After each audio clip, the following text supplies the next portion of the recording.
ಸ್ನೇಹಿತರೆ, ಮೀಡಿಯಾ ಮಾಸ್ಟರ್ಸ್ಗೆ ಸ್ವಾಗತ ಸುಸ್ವಾಗತ. ಗೆಳೆಯರೆ, ಕೆಲವೇ ದಿನಗಳ ಹಿಂದೆ ನಾವು ಭಾರತದ ಕೋಲ್ಕತ್ತಾ ಮೇಲೆ ದಾಳಿ ಮಾಡಿಸ್ತೀವಿ ಅಂತ ಪಾಕಿಸ್ತಾನದ ರಕ್ಷಣಾ ಸಚಿವ ಖ್ವಾಜಾ ಆಸಿಫ್ ಹೇಳಿದ್ದು ನಿಮಗೆ ನೆನಪಿರಬೇಕು.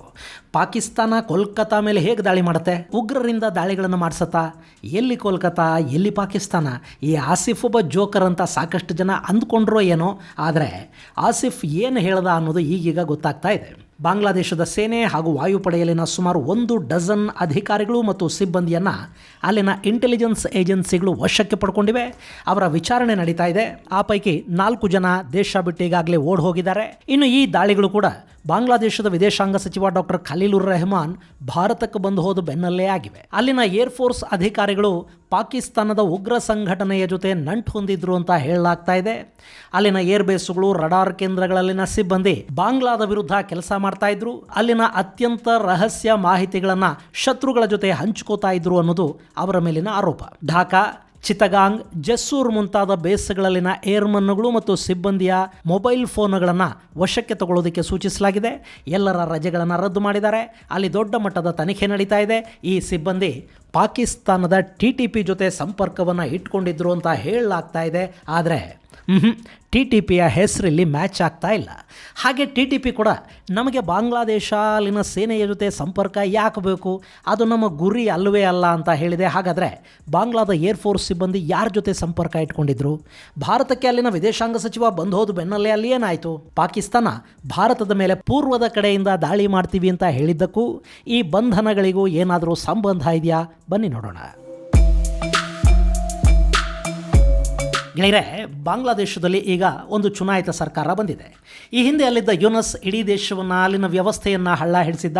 ಬಾಂಗ್ಲಾದಲ್ಲಿ ಮತಾಂಧ ಶಕ್ತಿಗಳ ಅಬ್ಬರ ಹೆಚ್ಚಾಗಿತ್ತು.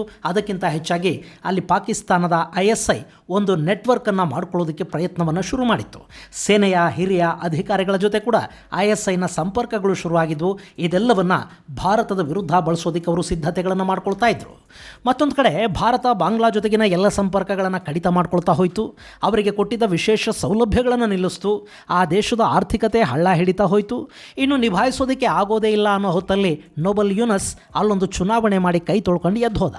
ಈಗ ಅಲ್ಲಿ BNP ಸರ್ಕಾರವನ್ನು ರಚನೆ ಮಾಡಿದೆ. ಅವರಿಗೆ ದೇಶದ ಆರ್ಥಿಕತೆಯನ್ನು ಸುಧಾರಿಸಬೇಕು. ಅದೇ ಸಮಯಕ್ಕೆ ಜಗತ್ತು ತೈಲ ಸಂಕಷ್ಟವನ್ನು ಎದುರಿಸೋದಕ್ಕೆ ಶುರು ಮಾಡಿದೆ. ಸಂಕಟ ಬಂದಾಗ ವೆಂಕಟರಮಣ ಅನ್ನೋ ಹಾಗೆ ಈಗ ಅವರಿಗೆ ನೆನಪಾಗ್ತಾ ಇರೋದು ಭಾರತ.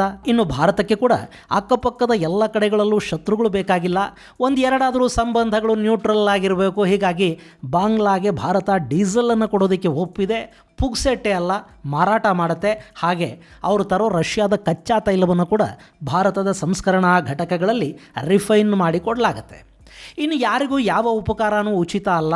ಮಾಡಿದ ಉಪಕಾರಕ್ಕೆ ಪ್ರತಿಯಾಗಿ ಅವರು ಕೂಡ ಏನಾದರೂ ಕೊಡಬೇಕು. ಸೊ ಈ ಸಹಾಯವನ್ನು ಕೇಳೋದಕ್ಕೆ ಬಂದಿದ್ದ ಬಾಂಗ್ಲಾದ ವಿದೇಶಾಂಗ ಸಚಿವ ಖಲೀಲುರ್ ರೆಹಮಾನ್ ಇಲ್ಲಿ ನಮ್ಮ ವಿದೇಶಾಂಗ ಸಚಿವರ ಜೊತೆ ಮತ್ತು NSA ಅಜಿತ್ ದೋವಲ್ ಜೊತೆ ಮಾತುಕತೆಗಳನ್ನು ಮಾಡಿದ್ದಾರೆ. ಈ ಸಂದರ್ಭದಲ್ಲಿ ಭಾರತ ಆತನಿಗೆ ಏನು ಹೇಳ್ತೋ ಗೊತ್ತಿಲ್ಲ. ಈ ಖಲೀಲುರ್ ರೆಹಮಾನ್ ವಾಪಸ್ ಬಾಂಗ್ಲಾಗೆ ಹೋದ ಕೂಡಲೇ ಅಲ್ಲಿನ ಏರ್ ಬೇಸ್ಗಳಲ್ಲಿ ಸ್ಯಾನಿಟೈಸಿಂಗ್ ಶುರುವಾಗಿದೆ. ಬಾಂಗ್ಲಾದೇಶದ ಸೇನೆಯ 2 ಅಧಿಕಾರಿಗಳನ್ನು ಬಂಧಿಸಲಾಗಿದೆ. ಹಾಗೆ ವಾಯುಪಡೆಯ 10ಕ್ಕೂ ಹೆಚ್ಚು ಸಿಬ್ಬಂದಿ ಮತ್ತು ಒಂದಷ್ಟು ಅಧಿಕಾರಿಗಳನ್ನು ಕೂಡ ವಶಕ್ಕೆ ಪಡೆದುಕೊಳ್ಳಲಾಗಿದೆ. ಹೀಗಲ್ಲಿ ರೇಡುಗಳು ಶುರುವಾಗೋ 1 ದಿನ ಮೊದಲು 4 ಜನ ಹಿರಿಯ ಅಧಿಕಾರಿಗಳು ದೇಶ ಬಿಟ್ಟು ಓಡಿ ಹೋಗಿದ್ದಾರೆ. ಅವರು ಟರ್ಕಿ, ಪೋರ್ಚುಗಲ್, ಪಾಕಿಸ್ತಾನ ಹಾಗೂ ನ್ಯೂಜಿಲ್ಯಾಂಡ್ಗೆ ಪಲಾಯನ ಮಾಡಿದ್ದಾರೆ ಅಂತ ಹೇಳಲಾಗ್ತಾ ಇದೆ. ಇನ್ನು ಈ ಸಂಶಯಾಸ್ಪದ ಸಿಬ್ಬಂದಿಯ ಪೈಕಿ 2 ಢಾಕಾದ ಏರ್ ಬೇಸಲ್ಲಿ ಕೆಲಸ ಮಾಡ್ತಾ ಇದ್ರು. ಗೆಳೆಯರೆ, ಅಲ್ಲಿ ಬಾಂಗ್ಲಾದೇಶ ಇತ್ತೀಚೆಗಷ್ಟೇ ತನ್ನ ರೆಡಾರನ್ನು ಅಪ್ಡೇಟ್ ಮಾಡಿದೆ. ಅಲ್ಲಿಗೆ 403M ರೆಡಾರ್ಗಳನ್ನು ನಿಯೋಜನೆ ಮಾಡಲಾಗಿದೆ. ಇಡೀ ಬಾಂಗ್ಲಾದ ವೈಮಾನಿಕ ಮಾಹಿತಿ ಹಾಗೆ ಭಾರತದ ಗಡಿಗಳವರೆಗಿನ ಮಾಹಿತಿ ಕೂಡ ಅದರಲ್ಲಿ ಗೊತ್ತಾಗುತ್ತೆ. ಇನ್ನು ಚಿತ್ತಗಾಂಗ್ ಅಂದರೆ ನೀವಿಲ್ಲಿ ಮ್ಯಾಪಲ್ಲಿ ನೋಡ್ತಾ ಇದ್ದೀರಲ್ಲ, ಇದು ಇಲ್ಲಿನ ನೆಲೆಯಲ್ಲಿ 2 ವಶಕ್ಕೆ ಪಡೆಯಲಾಗಿದೆ. ಈ ಚಿತ್ತಗಾಂಗಲ್ಲಿನ ರೆಡಾರ್ಗಳಿವೆ ನೋಡಿ, ಇವು ಬಂಗಾಳ ಕೊಲ್ಲಿಯ ಮೇಲೆ ಕಣ್ಣಿಡುತ್ತವೆ. ಅಲ್ಲಿನ ಮಾಹಿತಿ ಯಾರಿಗಾದರೂ ಸಿಗ್ತಾ ಇದೆ ಅಂದರೆ ಅವರಿಗೆ ಬಂಗಾಳ ಕೊಲ್ಲಿಯ ವ್ಯಾಪ್ತಿಯಲ್ಲಿನ ಸಮಸ್ತ ಚಟುವಟಿಕೆಗಳ ಮಾಹಿತಿ ಕೂಡ ಸಿಗ್ತಾ ಹೋಗುತ್ತೆ. ಇನ್ನು ಜೆಸ್ಸೂರ್ ಅಂದರೆ ನೀವಿಲ್ಲಿ ಮ್ಯಾಪಲ್ಲಿ ನೋಡ್ತಾ ಇದ್ದೀರಲ್ಲ, ಇದು ಭಾರತದ ಗಡಿಗಳಿಗೆ ತುಂಬ ಹತ್ತಿರದಲ್ಲೇ ಈ ಜೆಸ್ಸೂರ್ ಬೇಸ್ ಇದೆ. ಇದು ಬಾಂಗ್ಲಾದ ಜೊತೆಗೆ ಭಾರತದ ಗಡಿಗಳಲ್ಲಿನ ಚಲನವಲನಗಳನ್ನು ಕೂಡ ಇಲ್ಲಿನ ಏರ್ಬೇಸ್ ಹಾಗೂ ರೆಡಾರ್ಗಳ ಮೂಲಕ ಗಮನಿಸೋದಕ್ಕೆ ಸಾಧ್ಯ ಆಗುತ್ತೆ. ಸೊ ಈ ಏರ್ ಬೇಸ್ಗಳಲ್ಲಿ ಪಾಕಿಸ್ತಾನದ ಭಯೋತ್ಪಾದಕರಿಗೆ ಮಾಹಿತಿ ರವಾನೆ ಮಾಡ್ತಾ ಇದ್ದ ವಾಯುಪಡೆಯ ಸಿಬ್ಬಂದಿ ಇದ್ದರು. ಇಲ್ಲಿನ ವ್ಯವಸ್ಥೆ ಕಾಂಪ್ರಮೈಸ್ ಆಗಿತ್ತು. ಹೀಗಾಗಿ ಬೇಹುಗಾರಿಕಾ ಮಾಹಿತಿಗಳನ್ನು ಆಧರಿಸಿ ಅಲ್ಲೆಲ್ಲ ದಾಳಿಗಳಾಗಿವೆ. ಬಂಧಿತರ ವಿಚಾರಣೆ ಕೂಡ ತೀವ್ರವಾಗಿ ನಡೀತಾ ಇದೆ. ಯಾರ್ಯಾರು ಇನ್ನೂ ಅಲ್ಲಿ ಸಿಕ್ಕಿ ಬೀಳ್ತಾರೋ ಗೊತ್ತಿಲ್ಲ. ಹೀಗಾಗಿ ಯಾರಿಗೂ ರಜೆ ಕೊಡದೇ ಇರೋದಕ್ಕೆ ಹೇಳಲಾಗಿದೆ ಮತ್ತು ಯಾರೂ ಕೂಡ ದೇಶ ಬಿಟ್ಟು ಪಲಾಯನ ಮಾಡದ ಹಾಗೆ ನೋಡಿಕೊಳ್ಳಲಾಗ್ತಾ ಇದೆ. ಗೆಳೆಯರೆ, ಇಲ್ಲಿ ಅನುಮಾನಕ್ಕೆ ಕಾರಣ ಆಗ್ತಾ ಇರೋದು TTPಯ ಹೆಸರು. ಈ ಬಾಂಗ್ಲಾದೇಶಕ್ಕೂ TTPಗೂ ನಂಟು ಶುರುವಾಗಿರೋ ಸುದ್ದಿಗಳು ಯೂನಸ್ ಕಾಲದಲ್ಲಿ ಹಬ್ಬೋದಕ್ಕೆ ಶುರುವಾದವು. ಖೈಬರ್ ಭಾಗದಲ್ಲಿ ನಡೆದ ಆಪರೇಷನ್ ಒಂದರಲ್ಲಿ ಬಾಂಗ್ಲಾದೇಶಕ್ಕೆ ಸೇರಿದ TTP ಸದಸ್ಯರು ಸಾವಿಗೀಡಾದರು ಅನ್ನೋ ಸುದ್ದಿಗಳು ಹರಡೋದಕ್ಕೆ ಶುರುವಾದವು. ಇದರ ಬಗ್ಗೆ ಪಾಕಿಸ್ತಾನ ಅಧಿಕೃತವಾಗಿ ಏನು ಹೇಳಲಿಲ್ಲ. ಆದರೆ ಪಾಕಿಸ್ತಾನದ ಮಾಧ್ಯಮಗಳು ಮತ್ತು ISPR ಅಂದರೆ ಇಂಟರ್ ಸರ್ವಿಸ್ ಪಬ್ಲಿಕ್ ರಿಲೇಷನ್, ಇದು ಪಾಕ್ ಸೇನೆಯ ಮಾಧ್ಯಮ ವಿಭಾಗ, ಈ ಸಂಸ್ಥೆಗೆ ಸೇರಿದ ಫೇಕ್ ಸೋಷಿಯಲ್ ಮೀಡಿಯಾ ಅಕೌಂಟ್ಗಳಲ್ಲಿ TTPಯ ಬಾಂಗ್ಲಾ ಸಂಬಂಧಗಳ ಬಗ್ಗೆ ಸಾಲು ಸಾಲು ಸುದ್ದಿಗಳು ಶುರುವಾದವು. TTP ಬಾಂಗ್ಲಾದಲ್ಲಿ ನೆಲೆಯನ್ನು ಭದ್ರಪಡಿಸ್ಕೊಳ್ತಾ ಇದೆ ಅನ್ನೋ ಸುದ್ದಿ ಹಬ್ಬಿಸೋ ಕೆಲಸ ದೊಡ್ಡ ಪ್ರಮಾಣದಲ್ಲಿ ನಡೀತಾ ಹೋಯಿತು. ಆದರೆ ಅರ್ಥ ಆಗದೇ ಇದ್ದಿದ್ದೇನು ಅಂದರೆ TTP ಬಾಂಗ್ಲಾದೇಶಕ್ಕೆ ಯಾಕೆ ಹೋಗ್ತಾ ಇದೆ ಮತ್ತು ಅಲ್ಲಿಂದ ಜನ ಯಾಕೆ ಬಂದು ಪಾಕಿಸ್ತಾನದ ಉಗ್ರ ಸಂಘಟನೆಯನ್ನು ಸೇರ್ತಾ ಇದ್ದಾರೆ ಅನ್ನೋದು. ಇಲ್ಲಿ ಈ ಸುದ್ದಿಗಳು ಬರೋದಕ್ಕೆ ಶುರುವಾದ ಸಂದರ್ಭದಲ್ಲಿ ಬಾಂಗ್ಲಾದಲ್ಲಿ ISI ತನ್ನ ಹೆಜ್ಜೆ ಗುರುತುಗಳನ್ನು ಮೂಡಿಸ್ತಾ ಇತ್ತು. ಪಾಕಿಸ್ತಾನದ ಸೇನಾಧಿಕಾರಿಗಳು ಪದೇ ಪದೇ ಬಾಂಗ್ಲಾದೇಶಕ್ಕೆ ಭೇಟಿ ಕೊಡ್ತಾ ಇದ್ರು. ಬಾಂಗ್ಲಾಗೆ JF-17 ಯುದ್ಧ ವಿಮಾನಗಳನ್ನು ಮಾರಾಟ ಮಾಡೋದಕ್ಕೆ ಕೂಡ ಪಾಕಿಸ್ತಾನ ಮುಂದಾಗಿತ್ತು. ಇದೆಲ್ಲ ಆಗ್ತಾ ಇರುವಾಗಲೇ TTPಯ ಬಗ್ಗೆ ಕೂಡ ಸುದ್ದಿಗಳು ಕೇಳಿ ಬರೋದಕ್ಕೆ ಶುರುವಾದವು. ಗೆಳೆಯರೆ, ಈ TTP ಬಗ್ಗೆ ನಿಮಗೆ ಗೊತ್ತಿದೆ. ಅದು ಖೈಬರ್ ಪಖ್ತೂನ್ಖ್ವಾದಲ್ಲಿ ಹುಟ್ಟುಕೊಂಡ ಆಫ್ಘನ್ ತಾಲಿಬಾನಿಗಳ ಸ್ಪ್ಲಿಂಟರ್ ಸಂಘಟನೆ. ಇದು ಪಶ್ತೂನ್ ಬುಡಕಟ್ಟು ಜನಾಂಗದಿಂದ ಸ್ಥಾಪಿತವಾದ ಸಂಘಟನೆ. ಪಾಕಿಸ್ತಾನದ ವಿರುದ್ಧ ಹೋರಾಟ ಮಾಡ್ತಾ ಇದೆ. ಅವರ ಗುರಿ ಏನಿದ್ರು ಪಾಕಿಸ್ತಾನನೇ. ಈ ಸಂಘಟನೆಗೆ ಬಾಂಗ್ಲಾದಿಂದ ಜನರನ್ನು ರಿಕ್ರೂಟ್ ಮಾಡ್ಕೋಬೇಕಾದ ಅಗತ್ಯನೇ ಇಲ್ಲ. ಯಾಕೆಂದರೆ ಪಾಕಿಸ್ತಾನದ ಖೈಬರ್ ಭಾಗದಲ್ಲೇ ಸಿಕ್ಕಾಪಟ್ಟೆ ಜನ ಬಂದೂಕುಗಳನ್ನು ಕೈಗೆತ್ಕೊಳ್ಳೋದಕ್ಕೆ ಸಿದ್ಧ ಇದ್ದಾರೆ. ಅವರಿಗೆ ಪಾಕಿಸ್ತಾನದ ವಿರುದ್ಧ ನಾನಾ ಕಾರಣಗಳಿಗೆ ಸಿಟ್ಟು ಕೂಡ ಇದೆ. ಹೀಗಿರುವಾಗ ಬಾಂಗ್ಲಾದಿಂದ ಜನರನ್ನು ಕರೆಸ್ಕೊಂಡು ರಿಕ್ರೂಟ್ ಮಾಡ್ಕೋಬೇಕಾದ ಅಗತ್ಯ ಏನಿರುತ್ತೆ? ಹಾಗೆ ಹೊರಗಿನಿಂದ ಬಂದವರಿಗೆ ಖೈಬರಲ್ಲಿ ದಾಳಿ ಮಾಡೋದು ಸುಲಭ ಕೂಡ ಅಲ್ಲ. ಇನ್ನು ಬಾಂಗ್ಲಾದ ಏರ್ಫೋರ್ಸ್ ಸಿಬ್ಬಂದಿಯನ್ನು ಬುಕ್ ಮಾಡ್ಕೊಂಡು ಅವ್ರ ಹತ್ರ ರೆಡಾರ್ ಡೇಟಾ ತಗೊಂಡು ಈ TTP ಏನು ಮಾಡುತ್ತೆ? ಅವರೇನು ಬಾಂಗ್ಲಾದ ಮೇಲೆ ವಾಯುದಾಳಿ ನಡೆಸಬೇಕಾ? ಹೌದು ಅಂದರೂ ಕೂಡ ಎಲ್ಲಿಂದ ದಾಳಿ ಮಾಡ್ತಾರೆ? ಅವ್ರ ಹತ್ರ ವಾಯುದಾಳಿಗಾಗಿ ಏನಿದೆ? ಡ್ರೋನ್ ಇದೆಯಾ? ಯುದ್ಧ ವಿಮಾನಗಳಿವೆಯಾ? ಕಡೆಗೆ ಮಿಸೈಲ್ಗಳಿವೆಯಾ? ಯಾಕೆ ಬೇಕು TTPಗೆ ರೆಡಾರ್ ಡೇಟಾ? ಇಲ್ಲಿ TTPಯ ಹೆಸರನ್ನು ನಂಬೋದಕ್ಕೆ ಸಾಧ್ಯ ಆಗ್ತಾ ಇಲ್ಲ. ಇನ್ನು ಈ ಬಗ್ಗೆ ಸಂಡೇ ಗಾರ್ಡಿಯನ್ಗೆ TTP ಕೂಡ ಸ್ಪಷ್ಟನೆಯನ್ನು ಕೊಟ್ಟಿದೆ. ನಮಗೂ ಬಾಂಗ್ಲಾಗೂ ಯಾವ ಸಂಬಂಧನೂ ಇಲ್ಲ. ನಮಗೆ ಪಾಕಿಸ್ತಾನದಲ್ಲೇ ಸಿಕ್ಕಾಪಟ್ಟೆ ಕೆಲಸ ಇದೆ. ಸದ್ಯಕ್ಕೆ ಬಾಂಗ್ಲಾಗೆ ಹೋಗುವಷ್ಟು ಟೈಮೂ ಇಲ್ಲ, ಮೂಡೂ ಇಲ್ಲ. ಆದರೆ ಬಾಂಗ್ಲಾದಲ್ಲಿ ಐಸಿಸ್ನ ನೆಟ್ವರ್ಕ್ ಇದೆ. ಅದನ್ನು ISI ಸಾಕ್ತಾ ಇದೆ. ಅಲ್ಲಿ ISIS ಮತ್ತು ISI ಎರಡೂ ಬೇರೆ ಬೇರೆ ಅಲ್ಲ, ಅವೆರಡೂ ಒಂದೇ ಅಂತ TTP ಹೇಳಿದೆ. ಹಾಗಾದರೆ ಬಾಂಗ್ಲಾದೇಶದಲ್ಲಿ ಪಾಕಿಸ್ತಾನ ತನ್ನ ಏಜೆಂಟರನ್ನು ನೇಮಕ ಮಾಡ್ಕೊಂಡಿತ್ತ? ಎಸ್, ಅಲ್ಲಿ TTP ಅಲ್ಲ, ISI ಬಾಂಗ್ಲಾದ ಏರ್ಫೋರ್ಸ್ನ ಸಿಬ್ಬಂದಿಯನ್ನು ಖರೀದಿ ಮಾಡಿತ್ತು. ಭಾರತದ ಪೂರ್ವ ಗಡಿಗಳ ಮೇಲೆ ಕಣ್ಣಿಡೋ ಕೆಲಸವನ್ನು ಪಾಕಿಸ್ತಾನ ಮಾಡಬೇಕು.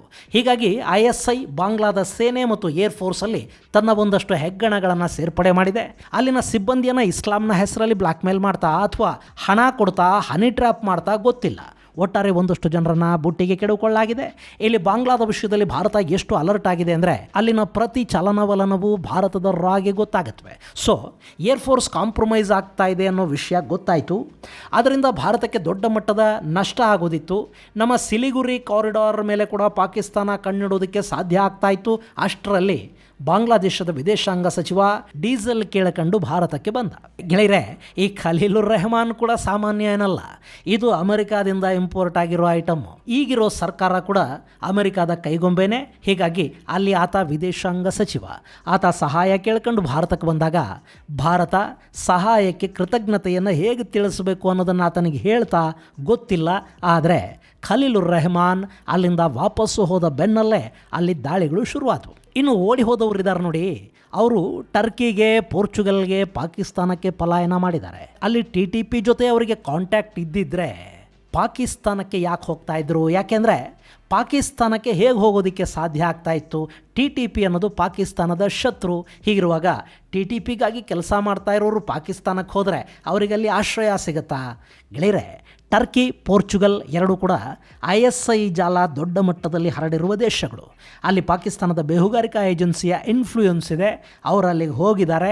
ಸೊ ಇದು ಕೂಡ ಬಾಂಗ್ಲಾದ ಅಧಿಕಾರಿಗಳಿಗೆ ISI ಜೊತೆ ಸಂಪರ್ಕ ಇತ್ತು ಅನ್ನೋದನ್ನು ತೋರಿಸ್ತಾ ಇದೆ. ಒಟ್ಟಾರೆ ಪಾಕಿಸ್ತಾನ ಭಾರತದ ವಿರುದ್ಧ ಬಾಂಗ್ಲಾದ ಕಡೆಯಿಂದ ಕಣ್ಣಿಡಬೇಕು ಅಂದ್ಕೊಂಡಿತ್ತು. ಆ ಬಗ್ಗೆ ಮೊದಲೇ ಪಾಕಿಸ್ತಾನದ ರಕ್ಷಣಾ ಸಚಿವ ಖ್ವಾಜಾ ನಾವು ಕೋಲ್ಕತ್ತಾ ಮೇಲೆ ದಾಳಿ ಮಾಡ್ತೀವಿ ಅಂತ ಹೇಳೋ ಮೂಲಕ ಸೂಕ್ಷ್ಮವಾಗಿ ಭಾರತಕ್ಕೂ ಮಾಹಿತಿಯನ್ನು ತಿಳಿಸಿದ್ದ. ಈಗ ಬಾಂಗ್ಲಾ ಇಂಟೆಲಿಜೆನ್ಸ್ ರೈಡುಗಳನ್ನು ಮಾಡಿದೆ. ಆದರೆ ಭಾರತ ಆ ಬಗ್ಗೆ ಏನೂ ಮಾತಾಡೋದಕ್ಕೆ ಭಾರತಕ್ಕೇನಿದೆ, ನಮಗೂ ಅದಕ್ಕೂ ಸಂಬಂಧನೇ ಇಲ್ಲ. ಇನ್ನು ಬಾಂಗ್ಲಾ ಕೂಡ ಅಧಿಕೃತವಾಗಿ ಏನನ್ನು ಹೇಳಿಲ್ಲ. ತನಿಖೆಗಳು ರೈಡುಗಳು ಮುಂದುವರಿತಾ ಇವೆ. ವಾರಾಂತ್ಯದ ಹೊತ್ತಿಗೆ ಬಹುಶಃ ಅಲ್ಲಿಂದ ಮತ್ತಷ್ಟು ಹೆಚ್ಚಿನ ಸುದ್ದಿ ಬರಲೂಬಹುದು. ಇದು ಗೆಳೆಯರೆ ಪಾಕಿಸ್ತಾನ ಬಾಂಗ್ಲಾದ ಏರ್ಫೋರ್ಸ್ ಸಿಬ್ಬಂದಿಯನ್ನು ಬಳಸ್ಕೊಳ್ತಾ ಇದ್ದ ಕುರಿತಾದ ಒಂದಷ್ಟು ಮಾಹಿತಿ. ಮುಂದಿನ ಸಂಚಿಕೆಯಲ್ಲಿ ಮತ್ತಷ್ಟು ವಿಶೇಷಗಳ ಜೊತೆ ಮತ್ತೆ ಭೇಟಿಯಾಗೋಣ. ಅಲ್ಲಿವರೆಗೆ ಜೈ ಹಿಂದ್, ಜೈ ಕರ್ನಾಟಕ.